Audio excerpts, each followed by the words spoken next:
Assalamu alaikum everyone. Welcome back to my another vlog. So आज है हमारा तीसरा रोज़ा and I am trying to make different recipes this Ramzan जितना भी मुझसे हो पा रहा है. सो यहाँ पे मैं बना रही थी ये हमारा बर्गर रेडी हो रहा था एंड इसका जो मैंने टिक्की है वो ऑलरेडी प्रिपेयर करके रख दिया था. सो अभी मैं यहाँ पे जो अपने बर्गर्स हैं उनको पैन पे सेक कर उनके जो जितनी भी अंदर की स्टफिंग है वो सब मैं ऐड कर रही थी इसके ऊपर. सो जो है तीसरा रोज़ा हमारा स्टार्ट हो चुका है एंड काफ़ी छोटे वीडियोज़ मैं टाइम निकाल कर कोशिश करती हूँ कैप्चर कर पाऊँ एंड बट जितना भी मुझे टाइम मिलता है उसमें मैं कोशिश करती हूँ कि वीडियोस शूट कर लूँ. काफ़ी सारी वीडियोस मेरी रह जाती हैं एंड इफ्तार व्लॉग एडिट करने का भी मुझे बहुत कम टाइम मिलता है. पूरा दिन मेरा कब कहाँ गुजर जाता है मुझको भी नहीं मालूम पता चलता. एंड अली के साथ when you have a baby with you and उसको भी संभालना रहता है. सो हम लोग दोनों मिलके ही संभालते हैं. आप देख सकते हो इस टाइम ये जब मैं किचन में रहती हूँ तो ऑल टाइम अली जो है वो अपने बाबा के साथ ही रहता है, उन्हीं के साथ एंजॉय करता है. और अभी नमाज़ पढ़ेगा वो उनके साथ, आप लोग ब्लॉग में देखना. एंड अब तो मतलब अल्हम्दुलिल्लाह काफ़ी बड़ा हो गया है, 3.5 साल के हो गया अली अभी. एंड वो खुद से लेकर आता है जब अज़ान होती है तो बाबा को लेकर आता है कि चलिए नमाज़ पढ़ते हैं बाबा, इट्स टाइम फॉर सलाह, ऐसे करके वो बोलता है टाइम टू सलाह बाबा. एंड वो काफ़ी क्यूट लगता है जब वो बोलता है. एंड मौज़म ने इसको धीरे धीरे आदत बनवा दी है. जब भी वो नमाज़ पढ़ने जाते थे इसको साथ लेकर नमाज़ पढ़ते थे. Like I have seen multiple times, मतलब every time I have seen Mauzam के वो जब भी नमाज़ पढ़ते हैं सो अली को लेकर ही पढ़ते हैं. सो अब उसका आदत हो गया है, वो बुला के लेके आता है बाबा टाइम फॉर सलाह एंड फिर मौज़म उसको लेकर साथ में नमाज़ पढ़ते हैं. एंड वो उनको इतना तंग करता है नमाज़ पढ़ते हुए, सजदा नहीं कर लेता बट समहाउ मौज़म मैनेज करते हैं उस टाइम एंड साथ ही में उसके नमाज़ पढ़ते हैं. उसको लेकर कभी कभी तो गोद में लेकर नमाज़ पढ़ जाते हैं. बट वो काफ़ी अच्छा लगता है, काफ़ी अच्छी फीलिंग आती है मुझे देख के कितने अच्छे से वो साथ में नमाज़ पढ़ता है. और अभी हमारे बर्गर्स आप देख रहे हैं रेडी हो चुके हैं. साथ ही साथ ये छोटा सा क्लिप था मेरा जो था, मैं जितना भी ये मैंने कबाब बनाए थे एंड पकौड़े बनाए थे, उसके साथ साथ ये बर्गर हमारे रेडी थे. चिप्स मैंने फ्राई किए थे अली के लिए एंड पनीर की पकौड़ी थी, अंडे की पकौड़ी बनाई थी मैंने, थोड़ा सा पास्ता मैंने प्रिपेयर किया था, ब्लूबेरी स्मूदी थी एंड ये चॉकलेट कोटेड हमारी डेट्स भी थी जिसके अंदर मैंने नट्स फिल कर रखे थे. ये थी हमारी आज की इफ्तारी. होप आप सबको अच्छी लगेगी. एंड ये मौज़म ने तो थम्स अप दिखा ही दिया, कर ही दिया है. उनको तो काफ़ी सारी चीज़ें अच्छी लगी हैं. ये डेट्स आजकल वो काफ़ी पसंद कर रहे हैं तो मैं बना के रख लेती हूँ. एक्चुअली मैं चॉकलेट मेल्ट करके रख ली, उसके बाद फिर नट्स में इनको कोट करके और फिर थोड़ी देर के लिए फ्रिज में रख देती हूँ. ये मैं अपने सारी इफ्तारी की जो भी तैयारियाँ थी वो सब दिखा रही थी. हमारा शेक रेडी था, उसके बाद मैं डिनर की तैयारी में लग गई थी और इफ्तार हमारा हो चुका था. उसके बाद मैंने ये प्याज फ्राई करने के लिए रखी थी ऑयल में, क्योंकि मैं काफ़ी टाइम से सोच रही थी कि जो बकरे का पाया होता है वो मुझे बनाना था. उसका सूप काफ़ी हेल्दी रहता है. आजकल अली को थोड़ा सा फीवर आया हुआ था, मैं भी बीमार अभी हो गई थी बीच में, तो मैंने सोचा ये थोड़ा इम्यूनिटी और हेल्थ के लिए कमज़ोरी वगैरह रहती है तो उसमें लाइक काफ़ी फ़ायदे सुने इसके. एंड हम लोग बचपन से मम्मी जब भी हम लोग बीमार पड़ते थे तो ये बनाती थी. तो बस मैं प्याज फ्राई करके मसाला इसका बनाया और उसके बाद अच्छा मैंने जो इसके पाए होते हैं उनको पहले से ही बॉईल करके रख लिया था. एक बे लीफ और शायद थोड़ा सा लहसुन अदरक का पेस्ट डाला था और हल्दी के साथ इसको बॉईल कर लिया था पानी में, ताकि जब इसका बॉईल किया हुआ जो पानी है उसके बाद उसको मसाले में ऐड करो तो वो बहुत अच्छा टेस्ट आता है. जैसे कि हम लोग पाया वगैरह खाते हैं रामपुर में स्पेशली, तो वो उस जैसा टेस्ट आता है. तो वो मैं थोड़ा सा उस स्टाइल में बनाया था इस बार. रामपुर में मम्मी काफ़ी थोड़ा लाइट बनाती है हेल्थ पर्पज़ से.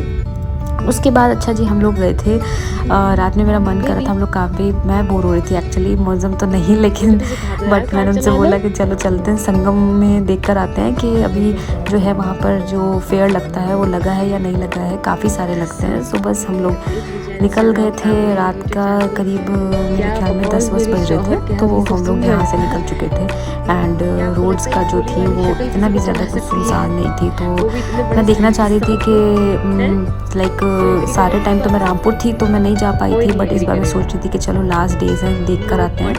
एंड हम लोग वहाँ से कुछ शॉपिंग कर लेंगे क्योंकि वहाँ इतना अच्छा सामान आता है। मैं हर बार लाइक मुझे 6 ईयर्स हो गए इलाहाबाद में, एंड मैं हर साल जाती थी वहाँ से अपने घर की होम डेकोर की चीज़ें और जो भी थोड़ा सा ट्रेडिशनल होता है वो सब वैरायटी वहाँ पे रहती है। हर जगह की चीज़ें रहती है, कश्मीरी कपड़े एंड ये जयपुरी स्टाइल में जितनी चीज़ें होती हैं, कपड़े वगैरह हर जगह के जो भी हैं वहाँ पे छोटे छोटे सारे स्टॉल लगते हैं, काफ़ी बड़े लगते हैं in fact.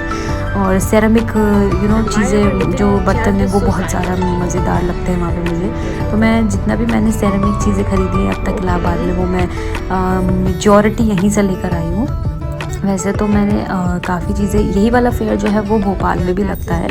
When I was in Bhopal last year से पहले, बिफोर लास्ट ईयर क्रिसमस था और न्यू ईयर था, तो मैं वहीं थी न्यू ईयर पे, तो वहाँ भी लगा हुआ था। तो वहाँ से भी मैं सेरेमिक का सामान, सेरेमिक बर्तन जितने होते हैं वो लेकर आई थी। एंड यहाँ मैं आपको अपने इलाहाबाद में रात के टाइम का व्यू भी दिखा रही थी साथ साथ। तो उसके बाद हम यहाँ पहुँच चुके थे और मैं इतना खुश हो गई थी कि मुझे मेरी फेवरेट चीज़ जो है वो मिल गई, जो था स्वीट कॉर्न। और मुझे स्वीट कॉर्न इतना ज़बरदस्त लगता है ये वाला कि रिसेंट टाइम में भी मैंने देखा था कि हमारे इलाहाबाद में ये ठेले पर मिल रहा था, तो मैंने 1-1 किलो 2-2 किलो जो है वो ख़रीद लिया था।